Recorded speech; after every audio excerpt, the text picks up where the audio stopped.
तो चलिए सीधे शुरू करते हैं। आज के इस विश्लेषण में हम एक ऐसी नेचुरल फोर्स की बात करने वाले हैं जो लिटरली आधुनिक इतिहास को फिर से लिखने वापस आ रही है। हाँ, हम एल नीनियो की बात कर रहे हैं। एक ऐसा मौसम का फिनोमेना जो सच में हमारे आने वाले कल को पूरी तरह पलट कर रख सकता है। आज हम समझेंगे कि आखिर 2026 को मानव इतिहास का सबसे खतरनाक साल क्यों माना जा रहा है, और सबसे जरूरी बात, इस सुपर एल नीनो से हम आखिर कैसे बच सकते हैं। स्क्रीन पर ये जो आंकड़ा है ना, 2 करोड़ यानी 20 मिलियन, ये कोई छोटा मोटा नंबर नहीं है दोस्तों। साल 1877 की बात है। ब्रिटिश इंडिया की मद्रास प्रेसिडेंसी में गर्मी इतनी भयंकर, इतनी डरावनी थी कि फसलें पूरी तरह तबाह हो गईं और जमीन बिल्कुल बंजर पड़ गई।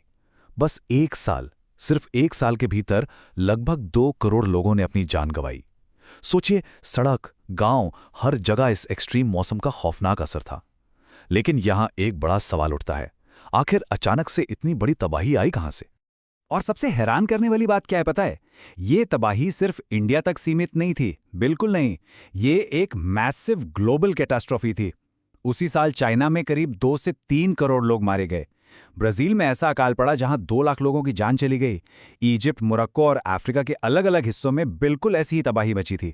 और वहीं दूसरी तरफ अमेरिका के मिनेसोटा में लोगों ने एक ऐसा साल देखा जिसमें सर्दियां आई ही नहीं। पूरी दुनिया का मौसम जैसे अचानक से बदल गया था। तो इस ग्लोबल तबाही की रूट कॉज आखिर थी क्या? ये ना तो कोई भूकंप था, ना ही कोई युद्ध।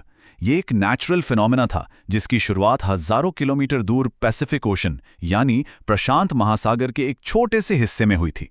70 के दशक में पेरू के मछुआरों ने इस फिनोमेना को एक बड़ा ही प्यार भरा नाम दिया था, एल नीनियो, जिसका मतलब होता है एक छोटा बच्चा। लेकिन 1877 में इस छोटे बच्चे ने पूरी दुनिया को हिलाकर रख दिया।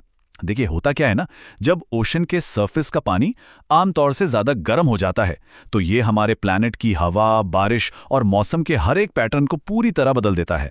तो आखिर इसके पीछे की साइंस क्या है? ये मैकेनिक्स काम कैसे करते हैं?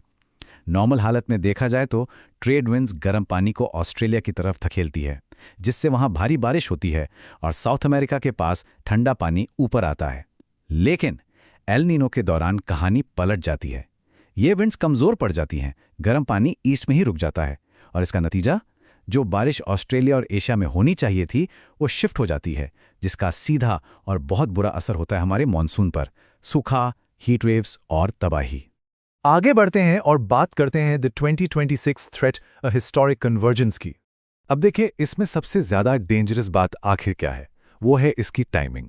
फोरकास्ट के मुताबिक 61% चांस है कि ये एल नीनो मई और जुलाई 2026 के ठीक बीच फॉर्म होगा। और यही वो वक्त है जब हमारा मॉनसून बिल्कुल अपने पीक पर होता है। So the absolute crucial point is, ठीक उस वक्त जब देश को बारिश की सबसे ज्यादा जरूरत होगी, एल नीनो हमारे मॉनसून को एक तरह से हाईजैक कर लेगा, जिससे डायरेक्ट करोड़ों लोगों की खेती खतरे में पड़ जाएगी। अब जरा इस टेरिफाइंग मैथ पर गौर कीजिए। पहले के ज़माने में जब भी एल नीनियो आता था तो टेम्परेचर लगभग 1.4 से 1.5 डिग्री तक बढ़ता था। लेकिन आज हम क्लाइमेट चेंज के दौर में जी रहे हैं, राइट? हमारा बेसलाइन टेम्परेचर ही प्री इंडस्ट्रियल टाइम्स के मुकाबले 1.4 डिग्री ज़्यादा है। अब सोच कर देखिए, इस पहले से बढ़े हुए बेसलाइन पर सुपर एल नीनियो अपना 1.5 डिग्री और जोड़ देगा। टोटल इम्पैक्ट 2.9 डिग्रीज की हिस्टोरिकल एनोमली। ये बिल्कुल वैसा ही है जैसे किसी पहले से 40 डिग्री वाले गर्म कमरे में किसी ने फुल पावर पर हीटर ऑन कर दिया हो। इस कॉम्बिनेशन का असर हमें 4 अलग अलग लेयर्स में दिखेगा। पहला, हमारा मॉनसून 2015 के बाद से सबसे लोएस्ट पॉइंट पर आ सकता है। दूसरा, हमारा 51% एग्रीकल्चर सेक्टर जो पूरी तरह बारिश पर निर्भर है, उस पर डायरेक्ट डिवेस्टेशन आएगा। तीसरा, अनेकों रीजन्स में रिकॉर्ड तोड़ हीट वेव डेज आएंगे। लिटरली 2024 के सारे रिकॉर्ड्स टूट सकते हैं। और चौथा लेयर, जो सीधा आम इंसान की रसोई तक पहुंचेगा, फूड इन्फ्लेशन, यानी खाने पीने की चीज़ों की कीमतों में 9% तक का इजाफा हो सकता है। बस एक मौसम का बदलाव और वो सीधा इकोनॉमी और हमारी लिविंग कॉस्ट को ट्रिगर कर देगा। अब आते हैं इसके दूसरे पहलू पर, the silent human toll, urban heat और अनकाउंटेड लाइव्स। 2024 के दिल्ली का डेटा सच में एक बहुत ही शॉकिंग रियलिटी दिखाता है। हम आमतौर पर क्या सोचते हैं कि हीट वेव सिर्फ दिन में खतरनाक होती हैं, है ना? लेकिन यहाँ देखिए, दिन का टेम्परेचर सिर्फ 1.8 डिग्रीज बढ़ा, जबकि रात का टेम्परेचर सीधा 4.4 डिग्रीज तक जंप कर गया। इसे ही अर्बन हीट आइलैंड इफेक्ट कहते हैं। होता क्या है कि हमारे शरीर को रात में ठंडे होकर रिकवर करने का वक्त ही नहीं मिल पाता है, जिससे हीट स्ट्रोक का खतरा लिटरली कई गुना बढ़ जाता है। शहरों में पेड़ों की जगह जो कंक्रीट ले रहा है ना, उसकी वजह से ये गर्मी रात भर वहीं ट्रैप्ड रहती है। और दोस्तों, इसी वजह से जन्म लेता है एक हीट पैराडॉक्स। ये एक बहुत ही बड़ी और ट्रैजिक आयरनी है। देखिए, जो लोग अफोर्ड कर सकते हैं वो अपने घरों और ऑफिसेज को बढ़िया एयर कंडीशनर से ठंडा कर लेते हैं, लेकिन वही एसी बाहर आग उगलता है। उस एग्जॉस्ट की पूरी गर्मी उन 38 करोड़ इनफॉर्मल वर्कर्स पर पड़ती है जो बाहर सड़कों पर काम कर रहे हैं, जैसे कंस्ट्रक्शन वर्कर्स, डिलीवरी एजेंट्स या रिक्शा वाले। रिसर्च बताती है कि सिर्फ 1 डिग्री टेम्परेचर बढ़ने से इनकी आमदनी 14% तक गिर जाती है, और हीट वेव के दौरान तो सीधा 40% तक। तो इस सब का आखिर नतीजा क्या निकलता है? एक डिटेल्ड एनालिसिस के मुताबिक हर गर्मी के सीजन में लगभग 1,50,000 लोग, जी हां, 1.5 लाख लोग हीट वेव्स की वजह से अपनी जान गंवाते हैं। लेकिन ऑफिशियली ये आंकड़े आपको बहुत कम दिखेंगे। क्यों? क्योंकि हीट वेव्स को एक नोटिफाइड डिजास्टर माना ही नहीं गया है। डेथ सर्टिफिकेट्स पर मौत की वजह हार्ट अटैक, ऑर्गन फेलियर या डिहाइड्रेशन लिख दी जाती है, लेकिन हीट, जो इसका असल ट्रिगर है, उससे तो काउंट ही नहीं किया जाता। पूरी दुनिया में हीट वेव से मरने वाला हर 5वां शख्स भारतीय होता है। यह हम सब के लिए एक बहुत बड़ा वेकअप कॉल है। चलिए अब इसके आखिरी और सबसे जरूरी हिस्से की बात करते हैं, survival and solutions, reclaiming the climate. अगर मैं आपसे कहूं कि दुनिया की सबसे सस्ती और सबसे इफेक्टिव कूलिंग मशीन हमारे पास हमेशा से थी, तो जी हां, पेड़, ट्रीज, एक इतना सिंपल सॉल्यूशन जो पेडेस्ट्रियन लेवल पर टेम्परेचर को सीधा 12 डिग्री तक कम कर सकता है। सोचिए, 47 डिग्रीज को 35 डिग्रीज बनाने की ताकत एक पेड़ में होती है। लेकिन यहाँ एक बड़ा पैराडॉक्स है।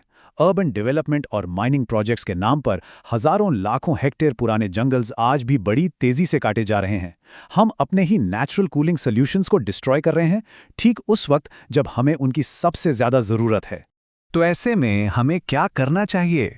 कुछ बहुत ही टैंजिबल स्टेप्स हैं जो हम सभी को आज ही लेने शुरू करने पड़ेंगे। पहला, नए पेड़ लगाना जरूरी है, पर उससे भी ज्यादा जरूरी है अपने आसपास के पुराने और बड़े पेड़ों को कटने से बचाना। दूसरा, गर्मी के दिनों में ORS पैकेट्स के साथ स्ट्रिक्ट हाइड्रेशन मेंटेन करना, क्योंकि यही हीट स्ट्रोक के खिलाफ हमारा पहला डिफेंस है। तीसरा, अपने आसपास के उन वल्नरेबल वर्कर्स के लिए ठंडे पानी और छांव का इंतजाम करना हमें as a society community care दिखानी ही होगी। और चौथा, जहां तक हो सके अपने घरों में रूफटॉप सोलर पैनल्स लगाकर कोयले पर चलने वाले ग्रिड्स पर अपनी डिपेंडेंसी को कम करना। इस विश्लेषण को खत्म करने से पहले एक हॉन्टिंग क्वेश्चन पीछे छूट जाता है। जो बच्चे 2026 में इस सुपर एल नीनियो वाले साल में पैदा होंगे, क्या उन्हें कभी पता चलेगा कि 30 या 45 डिग्री वाली नॉर्मल गर्मी आखिर क्या होती थी? या फिर उनके लिए 45 डिग्रीज ही उनका फॉरएवर बेसलाइन बन जाएगा? इस आंखें खोल देने वाले सवाल के बारे में ज़रूर सोचिएगा। वक्त आ गया है कि हम अपनी आने वाली जनरेशन के लिए इस क्लाइमेट को बचाने के लिए आज ही एक्शन ले, इससे पहले कि ये एक्सट्रीम हीट हमेशा के लिए परमानेंट हो जाए। आगे भी ऐसी ज़रूरी चर्चाओं में मिलते रहेंगे।